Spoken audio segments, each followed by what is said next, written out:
everybody, and welcome back to the No Vacancy Podcast with me, your host, Glenn Hausman. I want to thank you all for being here with me, especially since you clicked on this particular episode. You know that it's a special episode. And I'm putting this out as a bonus episode because I think it's important for our community to kind of rally around each other and help each other out. I do these things from time to time because it's really essential for us within the hospitality universe to come together and support each other whenever we can. And one organization that I've seen that's really come about in the last few years. It's very hard to miss them if you're at the ALIS conference, the America's Lodging and Investment Summit that happens every single year. You normally see these people rappelling off the building. Now, I'm way too chicken to do that, but one person who's not, and he's the head of the Shatterproof organization, and that is Mr. Gary Mendell. Hello, sir. Welcome to the show today. Thanks, Glenn. Thanks for having me. Oh, and before we get into it, I should say, hey, this show is brought to you in part by Duetto. Check them out at getrevenueresults.com. They've got a great video that you should check on their homepage. So I'm going to keep the pitches really short. Gary, I've seen you around the hospitality industry forever, coming up in the business when I was just a scared little reporter guy. You were always very, kind to me from a distance, and I'm happy to be speaking to you today. So Shatterproof is an organization that's helping to combat the scourge of drug addiction that we have out there. Perhaps we could talk a little bit about why you feel that this is such a critical thing for you to face, and why you started this particular organization. Sure. Well, as far as the start of the organization, I was, as you know, I was building my career in the hotel business. Right. Running HEI hotels and resorts, and my older son Brian was struggling with addiction for many years. Right. And tragically, in October 2011, one night I was woken up by my cell phone ringing, and when I picked it up, I was told that my son had just died.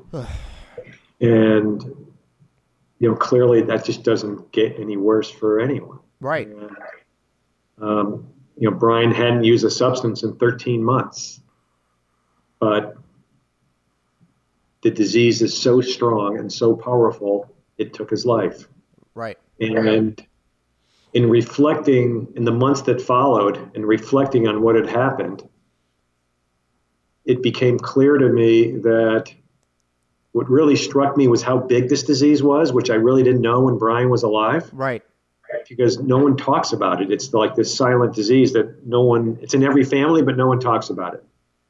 And I found out that there's 25 million Americans actively addicted today. That's an incredible number. Incredible number. 1 in 10 above the age of 12. Jesus. Third largest cause of death in the country behind heart and cancer. Wow. Every day, 400 people were dying. This is back a few months after Brian died. Today, it's much more. Right. And what really struck me hard was, and this tore me apart, frankly, that I learned that there's all this research out there that had been developed over the last 2 or 3 decades that, if used in our communities and our healthcare system, right, would dramatically reduce the number of our loved ones who ever died from this disease, preventatively and through treatment. And it was not being used. And when I asked myself why, one reason popped out. For every major disease in this country, there was one well-funded national nonprofit fighting the fight for families against their respective disease. American Heart, American Cancer, Susan Komen. There was no such organization for addiction. Right. And I guess that prompted you to create the organization at that point, when you realized there was such a hole in a place for people to rally behind and try to combat this disease.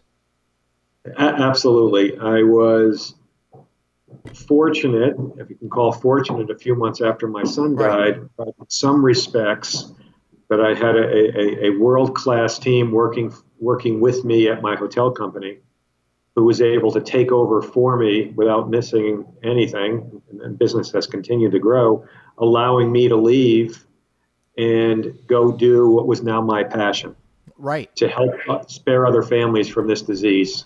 Yeah. By building such an organization. Yeah, I can understand your desire to go ahead and combat something. So did you come to this decision over time, or was it just kind of like building and then one day you said, oh, this is my destiny from here on out?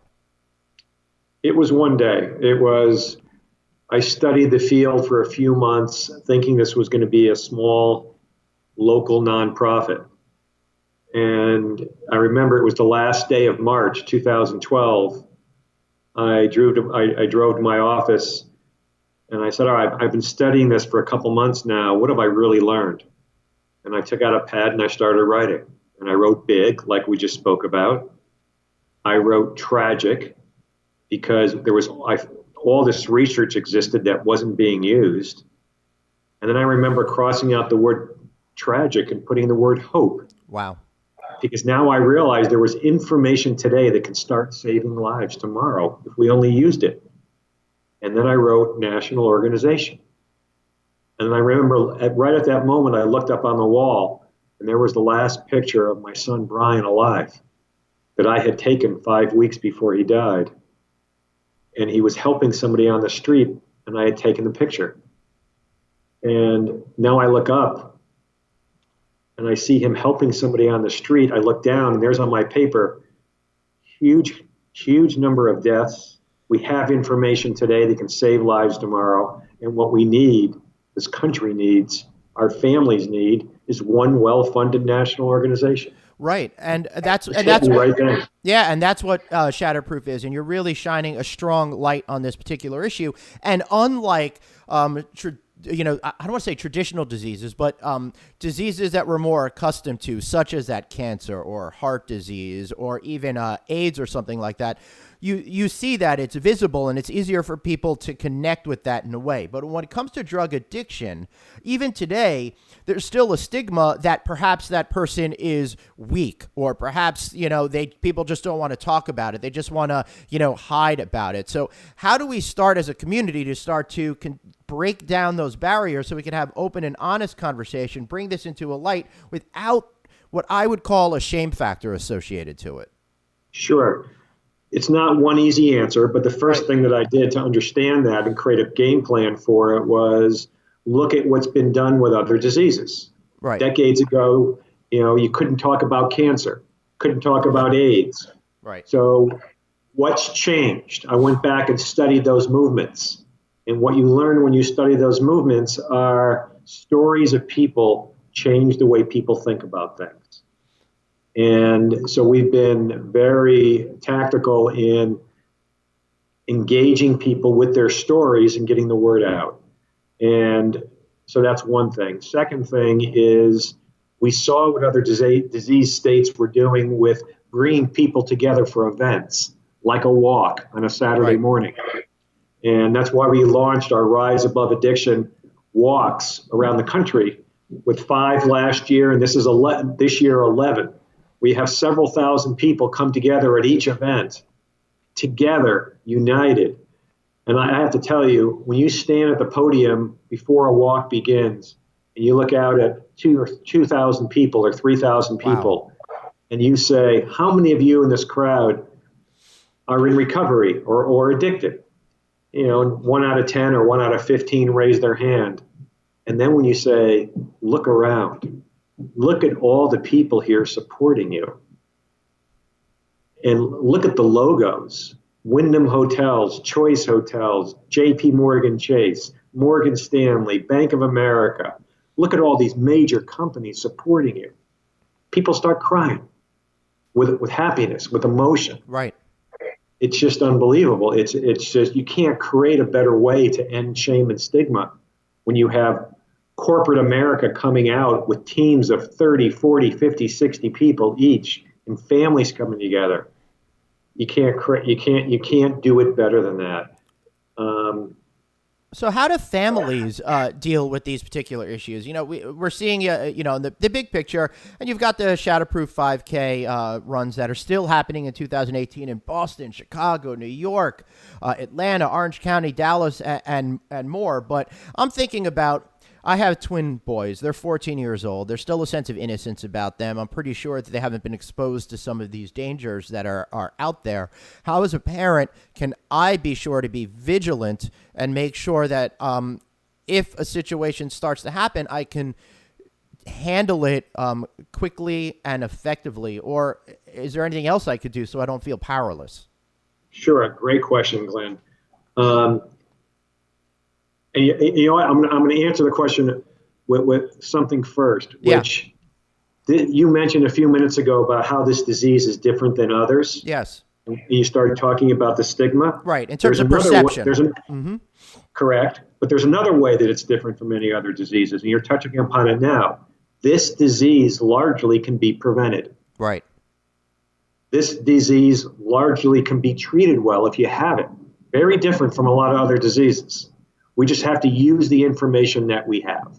So let me preface it with that. So now moving into your specific question, what's the information we know? Right. So we know that if we're talking about the opiate epidemic, clearly we can educate our teens as to the danger of these pills. But I would say most importantly, it's less about educating our teens. It's more about educating our healthcare system. Right. If your son or daughter hurts themselves playing soccer, and you go with the doctor, which is happening every day in this country today. Right. Someone just told me a story yesterday that their son got hurt playing soccer. They went to their doctor, and the doctor wanted to give them 30 days worth of Percocet. The answer is no. Right. The parent needs to be there and say, no, my son or daughter is not getting 30 days worth of Percocet. Give me 2 pills just in case, but I'm going to try it with Tylenol. Right. Doctors should not be doing that anymore, and it's happening all across this country. Well, less than it was last year, but way too much. Yeah, Gary, I think that you make an incredible point there, because we do seem to have a system where people dole out this medication like, I don't want to be cliche, but like it's candy, like it's not going to have deleterious effects to a human being that takes it for more than 4 or 5 days, from what I understand. When we think about addiction to things like Percocet, obviously we go back to that heroin question, and it's not typically somebody going down a dark alley and getting stuff right off the street. It's a lot of it has come from the doctors. I see the scourge that is happening where I live on Long Island, in my town in particular, with all these people getting pills and then reselling them. And I think that is a huge problem, as you've pointed out.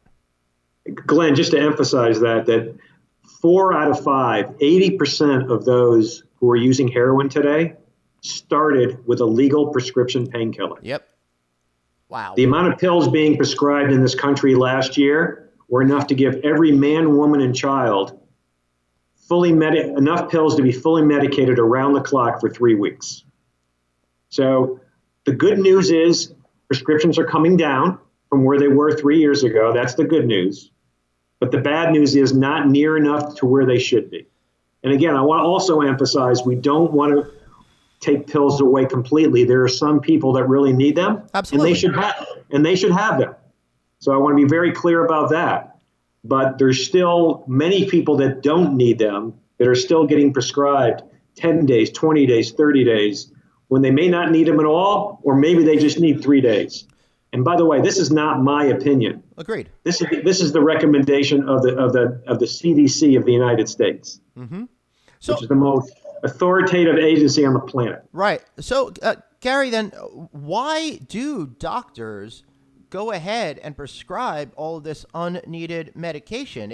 They should know better. They've taken these oaths, to help people, not harm people. So where is the disconnect happening, and how do we go about stopping it?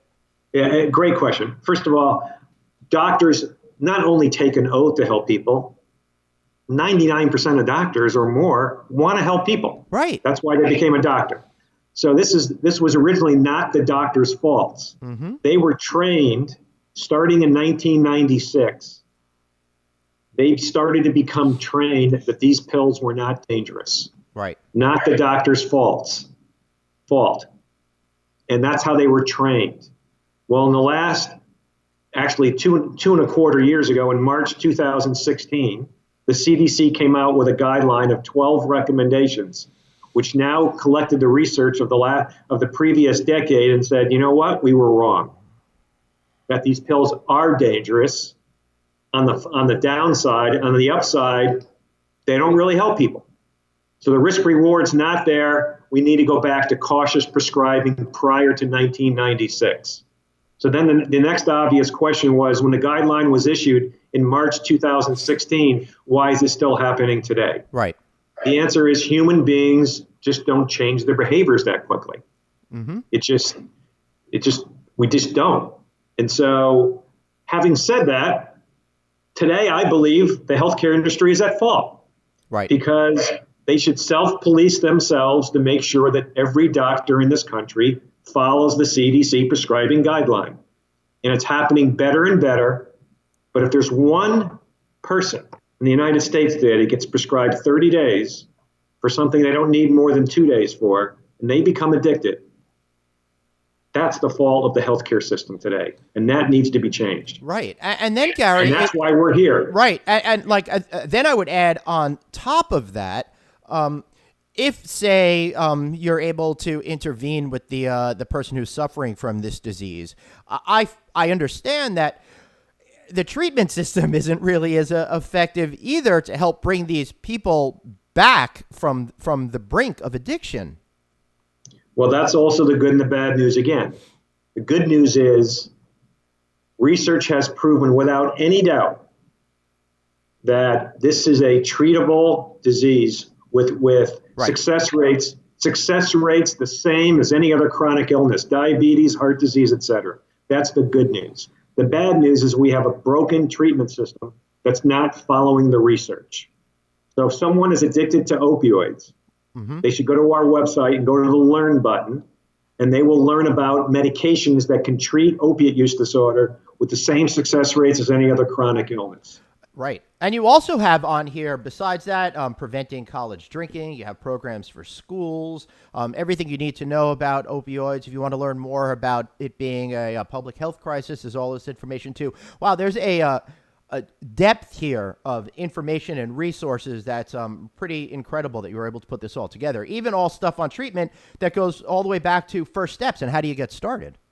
Absolutely. And the thing that we're developing now, we're close to finalizing the funding to put together a consumer guide to treatment, we've put together 8 principles of care that every treatment program should follow, right. which has now been adopted by 16 insurance companies representing 250 million lives. So it's the 6th largest insurers plus 10 smaller ones.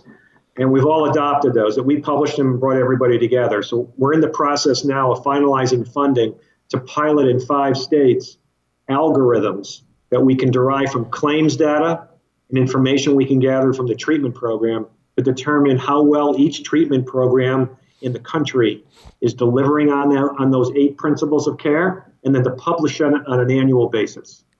I mean, think about it for a second. If you have a son or daughter you want to buy a car for, they want to get a car, you can go to Consumer Guide to Treatment and determine which car is most safe. Right. You want to buy a refrigerator, Consumer Guide, and determine which refrigerator best fits your needs. But right. if you want to send a son or daughter to treatment, you have no idea. Well, we're in the process of developing that now, and that will be a game changer because it'll put market forces to work for us.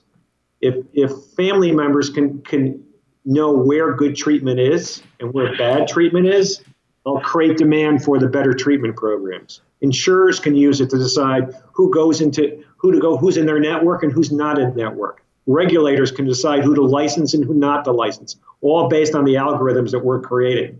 And that will move market demand, not to put treatment programs out of business. We don't want to do that, but to lift the entire set because that's where the market's moving.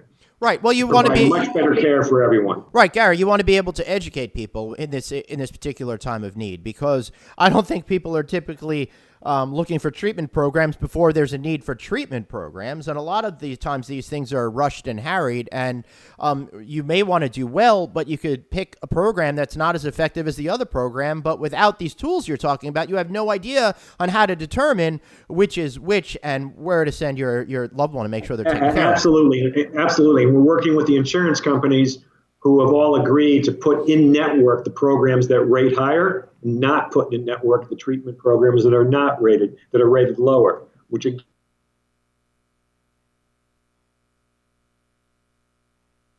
network they got to score well. Right. Huh. Well, this is all fascinating to me how much change you're doing because as we started this conversation, I hadn't really thought it through in all the different ways that you're looking at it. It sounds to me you're trying to you're doing all sorts of different tent poles. You're trying to advocate to change that the way that we perceive this in the country. You're looking to get government to react, to be more responsible. You're really focused on how the medical community is handling this, and you're giving families the ability to help their loved ones. That's pretty incredible that you're able to pull all of these things together under one roof. Well, I can give credit to our hotel industry, actually. Right. In a lot of ways. The hotel industry was the industry that came to the table first to support our initial funding and our initial growth. And I mean, the hotel industry has been so generous and so helpful in so many ways, not just financially, with millions of dollars from companies all throughout the hotel industry and people working in the hotel industry donating to us. But secondly, forming teams to come to our events. Every major hotel company has been sponsors and come to our events, whether it's rappelling off a building or coming to our walks. You mentioned rappelling at the Alice event, and now we're moving things to walks because we can bring in thousands of people versus hundreds. Good.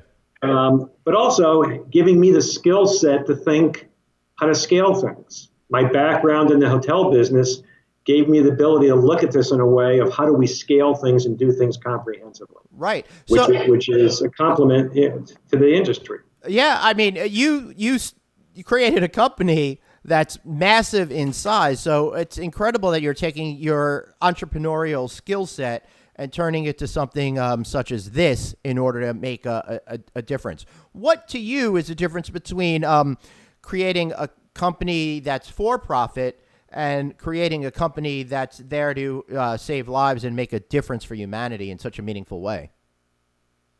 It's a great question. The reality is the way that I am running and we are running Shatterproof is like a for-profit business. Right.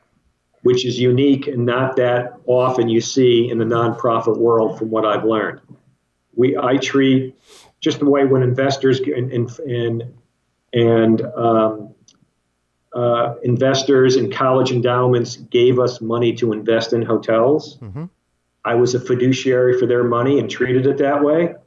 It's the same way we run Shatterproof. Right. Every dollar is looked at return on saving a life and using it very smartly with measurable goals, just like we're running a business. So we're running it the same way. Clearly giving back and helping others has a different level of meaning than making money, and it's a cause. It's a mission that I want to do now. But I also want to I want to highlight for you and your audience that one guy is one guy. All I can do is start something and lead it. Right. One guy can't do anything. Mm-hmm. This is about almost 200,000 people now joining our cause and growing every day. It's incredible. I want to highlight again that we would not be saving the lives that we were doing today if it wasn't for the foundation of support we received from all those in the hotel industry when we started and continue to receive. And I just can't, again, one person is nothing. It's an industry that has come to help us, and now other industries are following the lead of the hotel industry. Right. And I got to tell you, one of the most amazing things about the hospitality community is that we are a community, and I saw people rally around Shatterproof from the moment it started to every single year. It's kind of building and building and building, and it must be an incredible feeling to know that these aren't just colleagues and competitors, but it seems like everybody's come together as friends to support you in this incredible cause. Absolutely. And more are coming every day. Yeah. It's just growing and building. And now other industries are following the lead of the hotel industry. It's an industry of people. Yep. And it's unbelievable. It sure is. I want to ask you about a couple of happy stories that people who have been able to beat back this disease and find success in their lives. But before I get into that, I'm curious, do you have any information and programs that say people could take to the hotel level, because there's a lot of hotel employees out there, and if we're talking almost 10% of the above 12 population is having these issues, there's certainly a lot of people working day to day in the hospitality community that might need this help. So Sure. In our family, what are you offering to help them? Well, there's two programs that we're launching literally in September and in September. One is family support program. And I use the word program because it's not just a family support group like an Al-Anon, for example. Right. This is a 12-week curriculum that we've put together that's all based on proven research, but being delivered in the format of family support groups. And we're launching it in 8 cities in September, and then we will scale it from there after the original pilot. So there'll be more. People can learn about that on our website in the programs. They can learn about that. Great. Anybody who has a family member who's struggling with addiction, and that this group is going to be in your city, I wish I had access to this when I was going through it. Right. And we've designed it to make sure people have the right information. That's number one. Number two, we're also piloting as we speak, a program for employers, for companies, to educate their entire workforce about this disease. And it's not just, and it's being piloted by GE, one of the largest companies in America. In August and September, we're piloting it with GE in 2 divisions of their aviation business and their power business. And at the same time, we're piloting a program with the Hartford, the casualty insurers, with 150,000 businesses of 1 to 10 employees, their small business segment. It's the same program, just one is tailored toward small businesses and one's toward large businesses. Excellent. So, and this is a program that's designed there's 2 objectives, and there's a pre and post survey to see how we're meeting those objectives. Number one, does your entire workforce start to think about this disease differently and get rid of the shame and stigma? To start to treat it and think about it like it's diabetes. Secondly, pre and post survey, are employees more aware of what services or information and resources their company provides? Right. Through their insurance plan, through their EAP plan, through their health, human resources. So are they more aware of the services? So that's the 2 objectives we want to hit with this plan. And again, we're going to be piloting it with GE and the Hartford in the months of September and August, September, October. And any company that's interested, feel free to reach out to me through our website. You can get a hold of me. Great. And again, that's shatterproof.org, and we'll give you some more information at the end of this conversation. But before we do wrap up, Gary, I want to hear some real positive stories, places that you've been actually able to affect change and help people's lives and get them back on track. Sure. I'll give you 2. I can give you 100. Yeah, of course you could, which is wonderful. I was at a meeting out at the White House last year, and a woman walks up to me and said, "Are you Gary Mendell?" And I said, "Yeah." She said, "Hold on a sec." She pulled out a picture of her son. Right. She said, "Last year I walked into his bedroom and found him lying on the ground, not breathing. Wow. Because of the law that you passed in my state, I knew to call 911, and because of the law you passed, they had naloxone with them, and they administered to him immediately when they got there." Wow. And he woke up and he breathed again and he lived. And if it wasn't for your law, he would have died. Oh my God. And then she hugged me and we started crying. I bet. And then I can tell you story after story at our walks. When you ask the question, what can companies do? I mentioned make their employees aware of our parent support program so they can attend. Our workplace program if companies are interested, but also our walks. Forming corporate teams to come out and walk. It's no cost. We encourage people to fundraise as a team, but they don't have to. It's bringing people together. The reality is every company, 1/4 of their employees, statistically, someone in their family is struggling with addiction. Wow. Mother, father, son, or daughter. 1/4. If you have a company with 5,000 employees, there's over 1,000 of them that are touched by this disease in their immediate family. Over half, if you count their cousins and their uncles and aunts. Right. They would love to even just be aware of this walk, but we're not going to spend valuable money doing a lot of paid advertising. So the more that we can get the word out about these walks and make people just aware of them so they can attend if they'd like to, that's how companies can help. That's how you're helping today. Yeah, excellent. And I encourage all of you to get involved. All right. So, Gary, last official question for you. Are you able to find peace knowing that you're helping so many others? How do you make all of this work inside your head now? Because you're doing such wonderful things, but it came from such a dark place. It's a good question, Glenn. It's hard. Yeah, I can't imagine. During the week, when I'm busy and I'm meeting wonderful people and we're getting stuff done, having great meetings and we're accomplishing and the funding's coming to start building this consumer guide to treatment, I get really excited. When there's an off hour or two on a weekend, or when the family comes over for a barbecue, right, it's hard. Yeah. And I would be lying if I wouldn't be honest if I said otherwise. Right. It's hard. And I just do the best I can. Yeah. I mean, I can't even imagine, nor will I pretend to know what you've gone through. But looking forward to see how many people that you've helped and the change you're making, that's got to help you feel like you could sleep at night from time to time, right? And it does. And I know Brian, he's watching and he's thrilled. Yep. He's thrilled. Well, that's a question that I was thinking of asking, but I censored myself from asking. So I'm glad that you were able to share that and be so intimate with us and our audience today. Gary, any final words before we talk about a little bit how we could find you and make a difference? I just want to, again, thank everyone in the hotel industry, everyone who's listening, but specifically those in the hotel industry, from the CEOs to my colleagues, to those who I've met for the first time as they joined with us. Just an enormous appreciation for helping launch this organization with me. Great. Now, Gary, we talked about the races, and obviously you could raise money through doing the 5K walks. That's shatterproof5k.org. But how else can people help, and how can they find you in order to either give you money, start a program, just get more involved in the organization, whatever it is that they can give?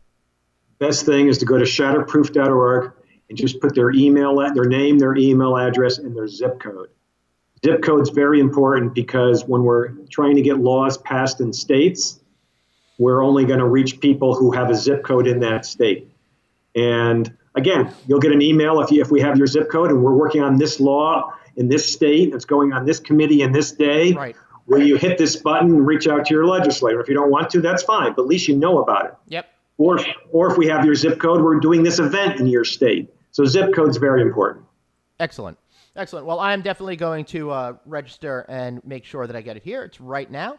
I'm at shatterproof.org/advocacy. And I can put in my first name, last name, email, and zip code. So I'm going to do that as soon as we wrap up this call. Any final thoughts before we sign off for today, Gary?